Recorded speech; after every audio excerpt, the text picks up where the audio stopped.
नमस्ते जी। आप सभी का आपके अपने YouTube चैनल होलिस्टिक वेलबींग में बहुत बहुत स्वागत है। देखिए, आज का विषय जो हमारा है वो आपके स्वास्थ्य से संबंधित है, हेल्थ से संबंधित है। अब हम आपको मोटिवेशन देते रहें, आपको हैबिट्स के बारे में बताते रहें, और यदि आप स्वास्थ्य से, खराब स्वास्थ्य से, हेल्थ से परेशान हैं तो आपको ये सारी चीज़ें अच्छी नहीं लगेंगी। तो यदि आप अपनी हेल्थ को इम्प्रूव करना चाहते हैं, आप अपने स्वास्थ्य को इम्प्रूव करना चाहते हैं, तो ये वीडियो आपके लिए बहुत ही बेहतर साबित होगी। तो आगे बढ़ने से पहले यदि आपने चैनल को सब्सक्राइब नहीं किया है तो चैनल को सब्सक्राइब कर दीजिए, बेल आइकन को दबा दीजिए, ताकि जब भी कोई नई वीडियो डाली जाए तो उसका नोटिफिकेशन आप तक पहुँच जाए। तो आइए हम आज के विषय पर चलते हैं। देखिए, स्वास्थ्य हमारा सबसे बड़ा एसेट है, सबसे बड़ा टूल है। दुनिया में जो भी काम हमें करने हैं ना, जो भी कार्य हमें करना है, वो स्वास्थ्य के माध्यम से करना है। ये भी कहा जाता है कि a healthy mind lives in a healthy body. एक अच्छा जो मन है वो अच्छे शरीर के अंदर ही रहता है। यदि हमारा स्वास्थ्य अच्छा नहीं होगा तो हम अच्छे कार्य नहीं कर पाएंगे। यदि हमारा स्वास्थ्य अच्छा नहीं है तो हमारा मन अच्छा नहीं होगा, उससे हमारी पढ़ाई पर डिस्टर्बेंस आएगा, हमारे काम पर डिस्टर्बेंस आएगा, और हमारा स्वभाव जो है वो चिड़चिड़ा होगा। हमारा स्वभाव चिड़चिड़ा होने से हमारा व्यवहार डिस्टर्ब हो जाएगा, और हमारा व्यवहार डिस्टर्ब होने से हम जो रोज़गार करते हैं, जो हम दुकान चलाते हैं, जो हम बिजनेस करते हैं, वो सारे के सारे डिस्टर्ब हो जाएंगे। तो हेल्थ को कैसे ठीक रखा जाए? देखिए, ये एक बहुत बड़ा इशू है। हमारे देश में स्वास्थ्य को ठीक रखने के लिए, हेल्थ को ठीक रखने के लिए इतनी सोसाइटीज़, इतनी संस्थाएं काम करती हैं, इतने इंस्टीट्यूशंस वर्क करते हैं, बहुत ज़्यादा। पर क्या आपने सोचा कि स्वास्थ्य क्या किसी उसका मोहताज है कि हम उसको कहीं से खरीद कर लाएं? वो खरीदा नहीं जा सकता। स्वास्थ्य को आप खरीद नहीं सकते। स्वास्थ्य को आप बना सकते हैं, बने हुए स्वास्थ्य को आप मेंटेन रख सकते हैं। दो ही कार्य कर सकते हैं। लेकिन अब पहले क्या होता था? पहले का व्यक्ति समझदार होता था। समझदार इन द सेंस, उसे हर तरह का नॉलेज था। भाई, हमारे जो आयुर्वेद है, सबसे पहले तो मैं ये बता दूं कि आयुर्वेद जो एक परंपरा है ना, उसके प्रति हमने रवैया बना लिया कि आयुर्वेद काम नहीं करता, आज के युग में आयुर्वेद वर्क नहीं करता, आयुर्वेद अच्छा नहीं है। ऐसी बात नहीं है। आयुर्वेदा आपके ट्रीटमेंट का टूल्स नहीं है। आयुर्वेदा आपकी लॉन्गेविटी का टूल है। आयुर्वेदा आपकी वेलबींग का टूल है। आयुर्वेदा एक ऐसा स्ट्रीम है, एक ऐसी स्ट्रीम है जिसके माध्यम से हम अपनी आयु को लंबा कर सकते हैं। जिसको समझ करके, जिसको जान करके हम अपने स्वास्थ्य को बेहतर बना सकते हैं। यदि हमने गलतियां कर करके, बैड हैबिट्स अपना करके अपने स्वास्थ्य को बहुत ज़्यादा खराब कर लिया, और तब हम ऐसे लोगों के पास गए जिन्हें आयुर्वेद का कुछ भी मालूम नहीं, वे क्या हैं? वे केवल 8, 10, 20 नुस्खे ले लेते हैं, 8, 10, 20 नुस्खे याद कर लेते हैं और उन्हीं को चलाते रहते हैं। तो उससे इलाज नहीं होता। इलाज करने की ज़रूरत ही ना पड़े। देखिए, इलाज हम कर क्यों रहे हैं? जब हम बीमार ही नहीं पड़ेंगे। हमारा फोकस इस चीज़ पर होना चाहिए कि हम बीमार ही ना पड़े, हम बीमार ही ना हो, हम निरोगी रहें। निरोगी जीवन बोला है ना, कि निरोगी जीवन जो है वो सबसे बड़ा धन है। और हमारे पास यदि हमारा अच्छा स्वास्थ्य होगा, हमारा निरोगी जीवन होगा, हम स्वस्थ होंगे, तो हमें क्या आवश्यकता है दवाइयों पर इतना पैसा खर्च करने की? क्या आवश्यकता है कि महंगे महंगे हॉस्पिटल के बिल देने की?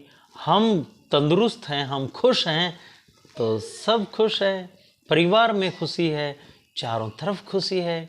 तो क्यों ना हम एक ऐसी खुशी को, एक ऐसे टूल को ले लें, एक्सेप्ट कर लें जो बहुत लाभदायक रहे। अब बहुत से ये सोचेंगे कि आयुर्वेद को अपनाना, बहुत सी एक्सरसाइज करनी पड़ेंगी, बहुत से प्राणायाम करने पड़ेंगे, बहुत दौड़ धूप करनी पड़ेगी, बहुत गेम खेलना पड़ेगा, बहुत कड़वी मीठी चीज़ें ऐसी खानी पड़ेंगी। ये आयुर्वेद नहीं है। आयुर्वेद कुछ अलग है। आयुर्वेद जीवन जीने की कला है। आयुर्वेद जीवन जीने की शैली है। उस शैली को अपनाना होगा। उस शैली में अपने डोमेन को, अपने एक मेन जो फोकस है उसमें लाना होगा। हमारा उद्देश्य ये नहीं है, मेरा खास तौर से उद्देश्य कोई अपनी दवाई बेचना नहीं, कोई अपना प्रोडक्ट बेचना नहीं है। मेरा उद्देश्य आपको कोई 2 4 5 7 नुस्खे बताना भी नहीं है। मेरा उद्देश्य केवल और केवल आपको वे हेल्दी हैबिट्स बताना है जिसके माध्यम से आप यदि बीमार हैं तो स्वस्थ हो जाएंगे, यदि स्वस्थ हैं तो निरोगी हो जाएंगे और आपकी आयु लंबी हो जाएगी। तो ऐसे ही कुछ हैबिट्स, ऐसे ही कुछ आदतें, ऐसे ही कुछ सिद्धांत हम डिस्कस करेंगे। उन्हीं सिद्धांतों के माध्यम से, उन्हीं आदतों के माध्यम से आपका स्वास्थ्य अच्छा हो जाएगा, आप स्वस्थ रहेंगे, आपका लाखों रुपए का जो बिल है वो नहीं लगेगा। देखो, जब आपके घर में महंगी दवाइयाँ नहीं आएंगी तो आपकी इनकम थोड़ी होगी तो भी काम चलेगा। आप यदि मान ले आर्थिक रूप से आप कमज़ोर हैं तो भी आप खुश रहेंगे। एक व्यक्ति ऐसा है जिसके पास बहुत ज़्यादा धन है लेकिन स्वास्थ्य नहीं है, क्या वो खुश हो सकता है? बिल्कुल भी नहीं हो सकता। और एक दूसरा व्यक्ति है जिसके पास धन नहीं है लेकिन अच्छा स्वास्थ्य है, वो हमेशा खुश रहेगा, वो हमेशा हंसमुख रहेगा और दूसरे लोग उसके राज जानना चाहेंगे कि ये हमेशा खुश कैसे रह सकता है, ये हमेशा खुश कैसे रह पाता है। देखिए, जो खुशी है ना, जो हैप्पीनेस है, वो कम्स विद इन, वो अंदर से आती है। और वो कब आएगी? जब हमारा मन भी खुश यानी स्वस्थ होगा, शरीर भी स्वस्थ होगा, हम पूर्णतः स्वस्थ होंगे शारीरिक और मानसिक रूप से और आत्मीय रूप से भी। और हम किसी के प्रति ऐसा ना सोचें कि भाई वो अगर स्वस्थ नहीं है तो वो उसने कुछ गलत किया है, कुछ पाप किया है, कुछ ऐसा कुछ नहीं है। हमने कुछ अच्छी हैबिट्स चूज़ की हुई होती हैं तो हम स्वस्थ हो जाते हैं। हमने कुछ आदतों में बिगाड़ कर लिया होता है, कुछ गलत खान पान कर लिया होता है तो हम बीमार हो जाते हैं। हमारा शरीर बेसिकली 5 तत्वों से ही तो मिलकर बना है: अग्नि, वायु, पृथ्वी, आकाश और जल। अब ये 5 तत्वों से 3 धातुएं बनी। 3 जो हमारी जो मेन जो धातुएं हैं, वात, पित्त और कफ बने। 3 जो तत्व कह सकते हैं हम। वात, पित्त, कफ जो हैं ये पूरी बॉडी को चला रहे हैं। कफ का मतलब खांसी नहीं, बलगम आता, वो कफ नहीं होता, उसे कफ नहीं कहते।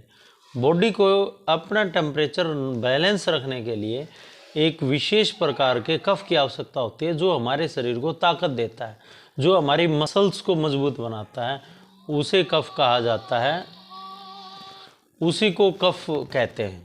तो उसको मेंटेन रखना पड़ता है, उसको हमें अच्छे से बना कर रखना पड़ेगा। एक होता है पित्त, जो पेट के अंदर होता है, बाइल जूस जिसे बोलते हैं, वो हमारे खाने को डाइजेस्ट करता है। यदि उसका लेवल बढ़ जाएगा तो हमें कई तरह की अलग अलग प्रॉब्लम्स हो जाएंगी, यदि उसका लेवल घट जाएगा तो दूसरी तरह की प्रॉब्लम्स हो जाएंगी। एक होता है वात, जो पूरे सिस्टम को, जो सर्कुलेटरी सिस्टम को, जो नर्वस सिस्टम को चलाता है, उसका अपना अलग फंक्शन है। तो ये जब हमने ये सीरीज चलाई है तो इसमें आगे आगे ये सारी चीज़ें हम पढ़ेंगे।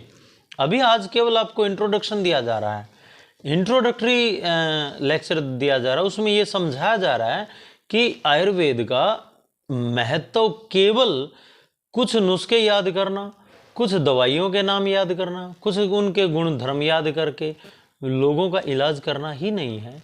आयुर्वेद का अर्थ है आप उन सिद्धांतों को धारण करें, आप उन सिद्धांतों को जीवन में अपनाएं तो आप शतायु हो सकते हैं, 100 वर्ष का लंबा जीवन। ऐसे ही चलते फिरते, खेलते कूदते, घूमते फिरते आप 100 वर्ष तक जिएंगे।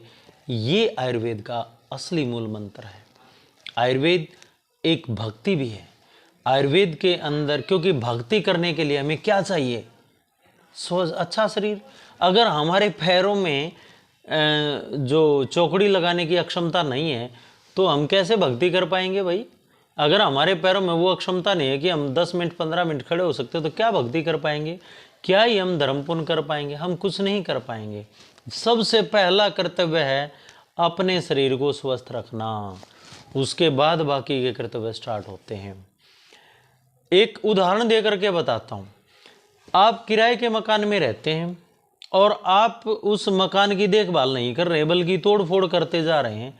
मकान के अंदर कूड़ा कचरा बिखरा हुआ है, आपने दीवारें भी तोड़ दी हैं, कहीं कुछ तोड़ दिया, कहीं कुछ तोड़ दिया, आपने सारा ढांचा बिगाड़ दिया।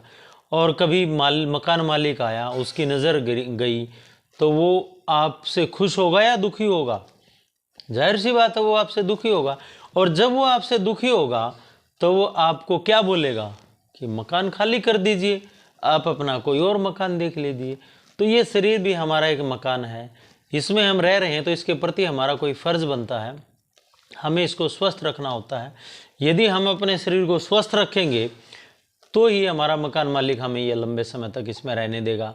और यदि हम इसको स्वस्थ नहीं रखेंगे तो वो मकान मालिक, वो प्रवर्तिगार, वो ईश्वर, वो परमात्मा, वो वाहेगुरु, वो अल्लाह हमें हमारा शरीर छीन लेगा।